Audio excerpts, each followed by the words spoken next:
Hello साथियों, जय Hind, good morning. सभी बच्चे अपना अपना बिस्तर छोड़ के जल्दी से क्लास में आ जाएंगे। आज के सेशन में हम साथ ही हिंदी का मॉडल पेपर 20 डिस्कस करने वाले हैं, जो कि पिछले साल एग्जाम में आया हुआ क्वेश्चन पेपर है। इस सेशन में हम टोटल 20 प्रश्न का डिस्कशन करने वाले हैं, तो सभी प्रश्न का आपको कमेंट में जवाब देना है। तो चलिए आज के सेशन को शुरू करते हैं। उससे पहले जितने भी हमारे प्यारे बच्चे क्लास को देख रहे हैं, सभी लोग कमेंट में जय हिंद लिखेंगे, गुड मॉर्निंग लिखेंगे और इस सेशन को लाइक कर देंगे जितने भी लोग देख रहे हैं, और अपने सभी दोस्त के पास, अपने सभी साथी के पास शेयर कर देंगे, ताकि वो बच्चे भी जल्दी से क्लास में जुड़ जाएं जो एसएससी जीडी की तैयारी कर रहे हैं। तो चलिए आज का हिंदी का पहला प्रश्न देखते हैं। तो चलिए साथी, क्वेश्चन नंबर फर्स्ट आपके सामने आ गया है। ऐ मेरे वतन के लोगों, गीत के बारे में क्या सच नहीं है? चलिए सभी लोग कमेंट में इसका जवाब देंगे। लता मंगेशकर ने स्वर दिया, प्रदीप ने लिखा, मत्रा डे ने सुर दिया, या फिर सी रामचंद्र ने संगीत दिया? सबका जवाब कमेंट में आना चाहिए। ऐ मेरे वतन के लोगों, ये जो गाना है इसके बारे में क्या सच नहीं है? तो देखिए बच्चे, ऐ मेरे वतन के लोगों जो गीत है, लता मंगेशकर ने इसको स्वर दिया, बिल्कुल सही है। प्रदीप ने लिखा, बिल्कुल सही है। श्री रामचंद्र ने संगीत दिया, बिल्कुल सही है। लेकिन मत्रा डे ने सुर दिया, ये आपका ऑप्शन नंबर गलत है। तो यानी कि ऑप्शन नंबर सी आपका सही हो जाएगा, क्योंकि क्या सच नहीं है ये पूछा गया है। तो इसको सुर किसने दिया? लता मंगेशकर ने दिया, ना कि मत्रा डे ने दिया। ओके, स्क्रीनशॉट ले लेंगे और सोने से पहले इसका रिवीजन जरूर से करेंगे। रिवीजन नहीं करेंगे तो आपका सारा पढ़ा लिखा धरा रह जाएगा। और ध्यान रहे, पिछले साल एग्जाम में आए हुए क्वेश्चन पेपर का हम डिस्कस कर रहे हैं। चलिए क्वेश्चन नंबर 2, भारत में 26 जनवरी का पर्व मनाने की उमंग न रहने का कारण था? चीन का बदलाव, हजारों युवकों का शहीद होना, सैनिकों के द्वारा मार्च पोस्ट से इनकार, या फिर ऑप्शन नंबर डी, रक्षा मंत्रालय की अनिच्छा? देखिए, भारत में 26 जनवरी जो कि पहली बार मनाया गया, उसमें उमंग नहीं रह गया। क्यों? क्योंकि उस टाइम पे हजारों युवकों का शहीद होना, यानी कि कई सारे हमारे युवक, देश के हमारे युवक मारे गए थे। तो ऑप्शन नंबर बी आपका सही जवाब हो जाएगा। क्वेश्चन नंबर 3, रक्षा मंत्रालय को क्या सूचना दी गई होगी? यहाँ पे सॉरी होगी नहीं, दी गई थी हो जाएगा, ठीक है। प्रदीप और सी रामचंद्र भी दिल्ली आएंगे, 26 जनवरी को पर्व मनाया जाए, फिल्मी हस्तियां भाग लेंगी, या फिर गीत प्रस्तुत करने की चुनौती स्वीकार है? तो साथी, रक्षा मंत्रालय को क्या सूचना दी गई थी कि गीत प्रस्तुति करने की चुनौती स्वीकार है? ऑप्शन नंबर डी आपका सही जवाब हो जाएगा। आज का सेशन बहुत ही ज़्यादा इंपॉर्टेंट है। पीठ में छुरा भोंकना, भोंकना नहीं घोंपना हो जाएगा, इसका क्या अर्थ है? पराजित करना, युद्ध में घायल करना, आक्रमण करना, या फिर विश्वासघात करना? पीठ में छुरा घोंपना, तो ऑप्शन नंबर डी हो जाएगा, विश्वासघात करना। स्क्रीनशॉट ले लेंगे। क्वेश्चन नंबर 5, जानी मानी फिल्मी हस्तियों को बुलाने का निर्णय क्यों लिया गया था? शहीदों को श्रद्धांजलि देने के लिए, गणतंत्र दिवस मनाने के लिए, भीड़ जुटाने के लिए, या फिर लता मंगेशकर का गीत सुनने के लिए? 1947 की बात की जा रही है। तो देखिए, जानी मानी फिल्मों की हस्तियों को क्यों बुलाया गया था? शहीदों को श्रद्धांजलि देने के लिए, ऑप्शन नंबर ए, क्योंकि बहुत सारे युवक हमारे मारे गए थे। क्वेश्चन नंबर 6, मांग का सिंदूर पूछ जाना मुहावरे का अर्थ है? अभागिन होना, अनाथ होना, विधवा होना, या फिर वियोगिनी होना? ये बहुत ही सरल जीडी का क्वेश्चन है, तो आ गया। इसका जवाब सभी लोग कमेंट में देंगे। इसका जवाब मैं आपको नहीं देने वाला हूं, क्योंकि बहुत ही आसान सा प्रश्न है। मांग का सिंदूर पूछ जाने का अर्थ क्या होगा? 5 सेकंड का समय है, सभी साथी कमेंट में जवाब देंगे। 5 4 3 2 1। आई होप आपने इसका सही जवाब दिया होगा। चलिए क्वेश्चन नंबर 7, देश का हौसला पस्त था क्योंकि फिल्मी हस्तियां साथ नहीं दे रही थीं, पड़ोसी देश चीन ने हमारी पीठ में छुरा भोंका था, तैयारियां नहीं की गई थी, या फिर कोई उमंग शेष नहीं था? अब देखिए, हमारे देश का हौसला पस्त था, क्यों? क्योंकि पड़ोसी देश चीन ने हमारी पीठ में छुरा घोंपा था, घ हो जाएगा, भो नहीं हो जाएगा। पड़ोसी देश ने, चीन ने हमारी पीठ में छुरा घोंपा था। चलिए अगला प्रश्न, निर्देश। प्रश्न संख्या 68 से 75 गद्यांश को पढ़कर निम्नलिखित आंसर दीजिए।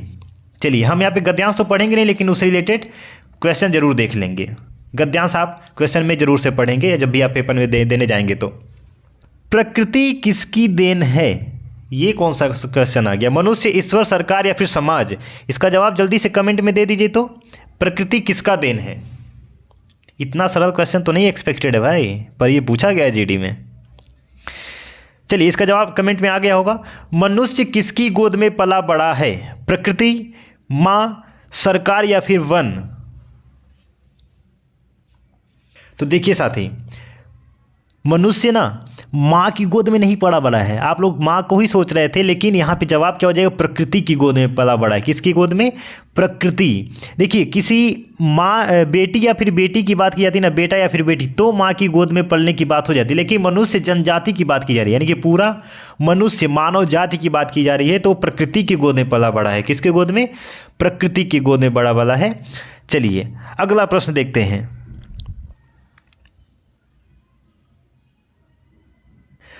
मानव जीवन का संरक्षण करने में कौन मददगार है? समाज, घर, वन या फिर सरकार?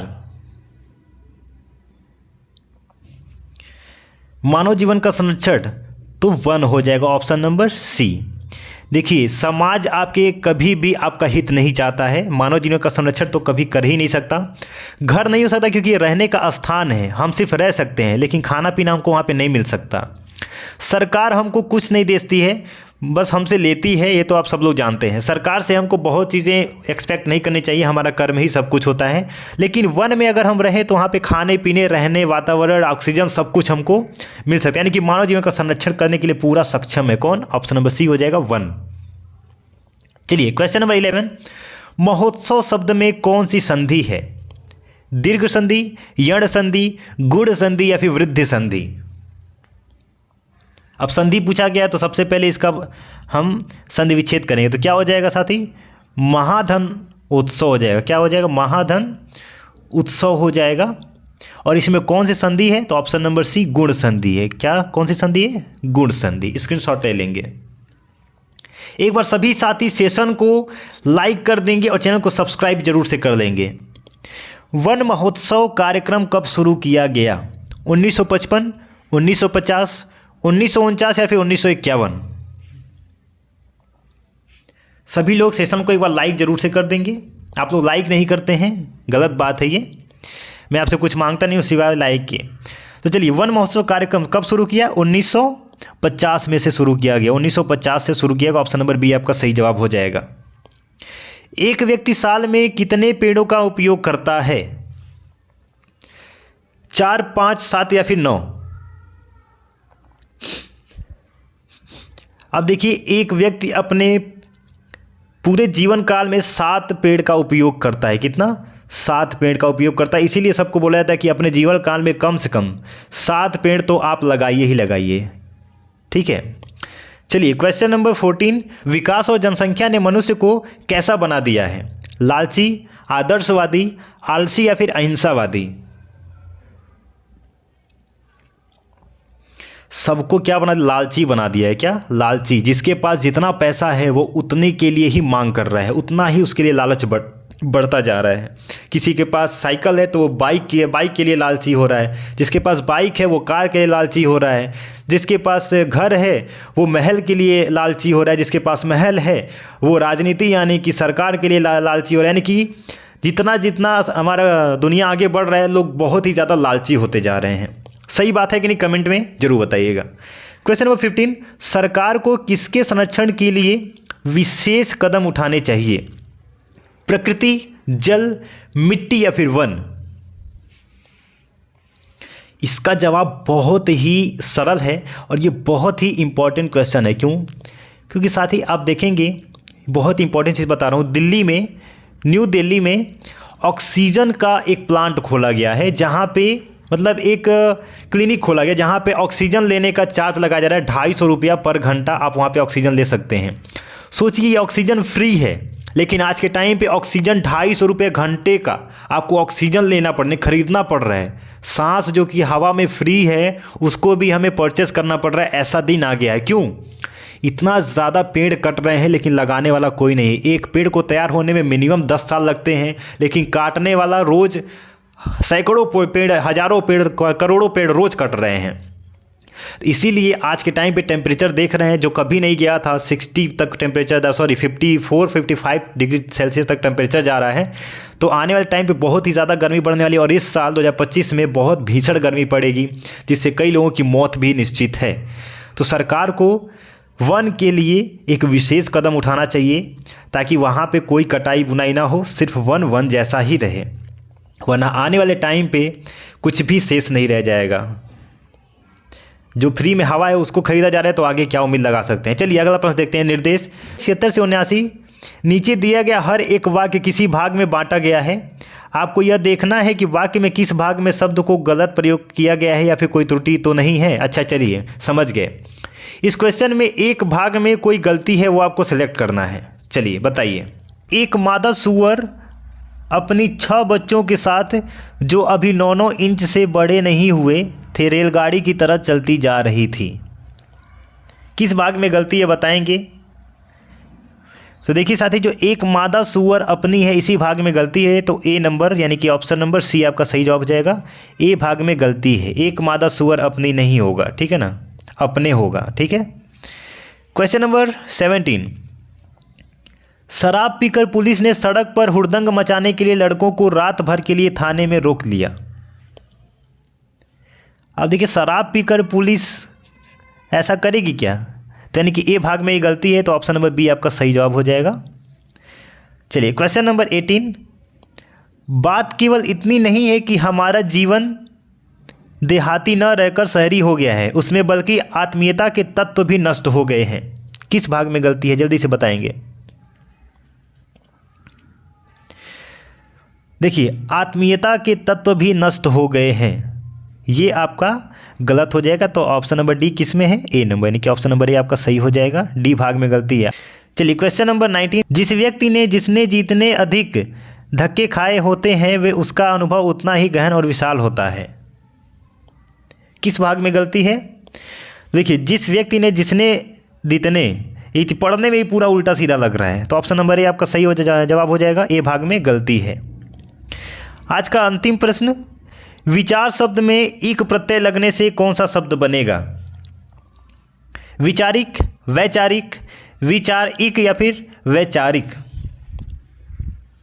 देखिए क्या लिखा गया है, विचार, और इसमें क्या जोड़ना है? धन इक जोड़ना है। देखिए जो वी है, जो अपना ई आया है, ये कैसा हो जाएगा फिर? छोटी ई की मात्रा में परिवर्तित हो जाएगा, यानी कि र पे छोटी का मात्रा हो जाएगा, और जो वी है ये क्या हो जाएगा? वै हो जाएगा। तो यानी कि वैचारिक हो जाएगा। ऑप्शन नंबर डी आपका सही जवाब हो जाएगा। साथ ही सभी लोग चैनल को सब्सक्राइब कर लेंगे। मिलते हैं नए सेशन में। जय हिंद, वंदे मातरम।